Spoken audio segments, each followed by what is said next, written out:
PSI ಪರೀಕ್ಷೆ ಸುಗಮವಾಗಿ ಆಗಿದೆ. ಅಹಿತಕರ ಘಟನೆ ನಡೆದಿಲ್ಲ. 54,000 ಜನ ಪರೀಕ್ಷೆ ಬರಿಬೇಕಾಗಿತ್ತು. ಕೆಲವರು ಮಿಸ್ ಆಗಿದ್ದಾರೆ. ಯಾರೂ ಅಕ್ರಮಕ್ಕೆ ಕೈ ಹಾಕಿಲ್ಲ ಅಂತ ಗೃಹ ಸಚಿವ ಡಾಕ್ಟರ್ ಜಿ ಪರಮೇಶ್ವರ್ ಹೇಳಿದ್ದಾರೆ. 60% ಅಭ್ಯರ್ಥಿಗಳು ಪರೀಕ್ಷೆಯನ್ನ ಬರೆದಿದ್ದಾರೆ. ಅದರಲ್ಲಿ ಸೆಲೆಕ್ಷನ್ ಆಗತ್ತೆ. ನಂತರ 402 ಜನರಿಗೆ ಕೆಇಎನವರು ಪರೀಕ್ಷೆಯನ್ನ ನಡೆಸ್ತಾರೆ. ಎಚ್ಚರಿಕೆಯಿಂದ ನಿಭಾಯಿಸಿರೋ ಸಿಬ್ಬಂದಿಗೆ ಅಭಿನಂದನೆಯನ್ನ ಕೂಡ ಇದೇ ಸಂದರ್ಭದಲ್ಲಿ ಅವರು ಸಲ್ಲಿಸಿದ್ದಾರೆ. ಒಂದೆರಡು ವರ್ಷದಲ್ಲಿ ಗೆಲುವು ಆಗುತ್ತೆ ಅಂತ ಡಾಕ್ಟರ್ ಜಿ ಪರಮೇಶ್ವರ್ ಅವರು ಹೇಳಿದ್ದಾರೆ. ನೋಡಿ, ಈಗ ಸರ್ಕಾರದ ಯಾವುದೇ ಎಕ್ಸಾಮು ಅಂತ ಅಂದ್ರೂ ನಡುಕ ಶುರು ಆಗತ್ತೆ. ಚೆನ್ನಾಗಿ ಓದೋರ್ಗೂ ಒಂದು ಅಳುಕು ಇದ್ದೇ ಇರುತ್ತೆ. ಅಯ್ಯೋ, ಯಾರು ಕಾಪಿ ಹೊಡಿತಾರೋ, ಯಾರು ಅಕ್ರಮ ಮಾಡ್ತಾರೋ, ಮತ್ತೆ ಎಕ್ಸಾಮ್ ಬರಿಬೇಕಾಗುತ್ತೋ, ನಾವು ಬರೆದಿದ್ದೇ ಸುಳ್ಳಾಗುತ್ತೋ, ಈ ಥರದ್ದು ಅಷ್ಟು ಪ್ರಶ್ನೆಗಳು, ಅನುಮಾನಗಳು ಇದ್ದೇ ಇರುತ್ತೆ. ಯಾಕಂದರೆ ಈ ಹಿಂದೆ ಆಗಿರುವಂಥದ್ದನ್ನು ನೆನಪಿಸಿಕೊಂಡ್ರೆ ಇದೀಗ PSI ಪರೀಕ್ಷೆ ಸುಗಮವಾಗಿ ಆಗಿದೆ.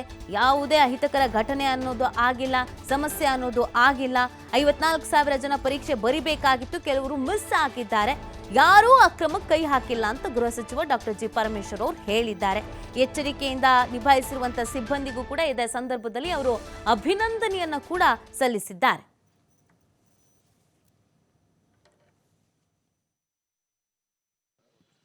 ನಿನ್ನೆ ದಿವಸ ಬಹಳ ದಿವಸದಿಂದ ನಿರೀಕ್ಷೆ ಮಾಡಿದಂಥ PSI ಪರೀಕ್ಷೆ ಬಹಳ ಸುಗಮವಾಗಿ ಆಗಿದೆ. ಯಾವುದೇ ಘಟನೆ ನಡೀಲಿಲ್ಲ.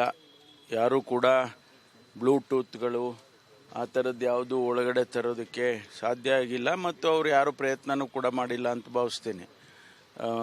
ಸುಮಾರು 54,000 ಜನ ಪರೀಕ್ಷೆ ಬರೀಬೇಕಾಗಿತ್ತು.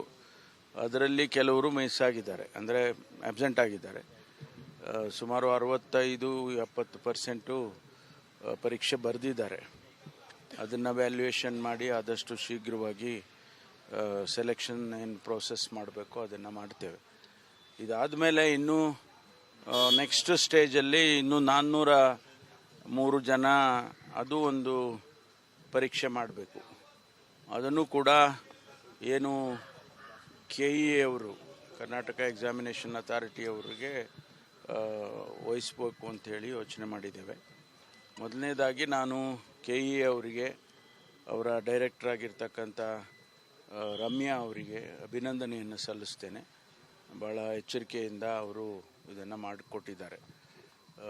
ಅದೇ ಪ್ರಕಾರ ಮುಂದೆನೂ ಕೂಡ ಮಾಡಿದರೆ ಯಾವುದೇ ಗೊಂದಲಕ್ಕೆ ಆಸ್ಪದ ಆಗೋದಿಲ್ಲ. 403 ನೋಟಿಫಿಕೇಶನ್ ಯಾವಾಗ ಹೊರಡಿಸ್ತೀರಾ? ಅವರಿಗಾಗಲೇ ನೋಟಿಫಿಕೇಶನ್ ಆಗಿ ಫಿಸಿಕಲ್ ಎಲ್ಲ ಆಗಿದೆ.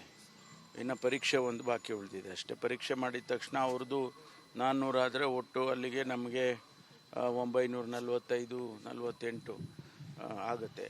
ಅದು ಆದಮೇಲೆ ಇನ್ನೂ 660 ಸಬ್ ಇನ್ಸ್ಪೆಕ್ಟರ್ಗಳಿಗೆ ಈಗಾಗಲೇ ನಾವು ಫೈನಾನ್ಸಿಂದ ಕ್ಲಿಯರೆನ್ಸ್ ತೊಗೊಂಡಿದ್ದೇವೆ. ಅದನ್ನು ಕೂಡ ನೋಟಿಫಿಕೇಷನ್ ಮಾಡ್ತೀವಿ.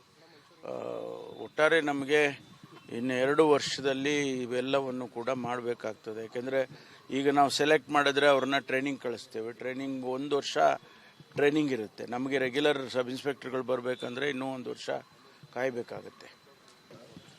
ನಿನ್ನೆ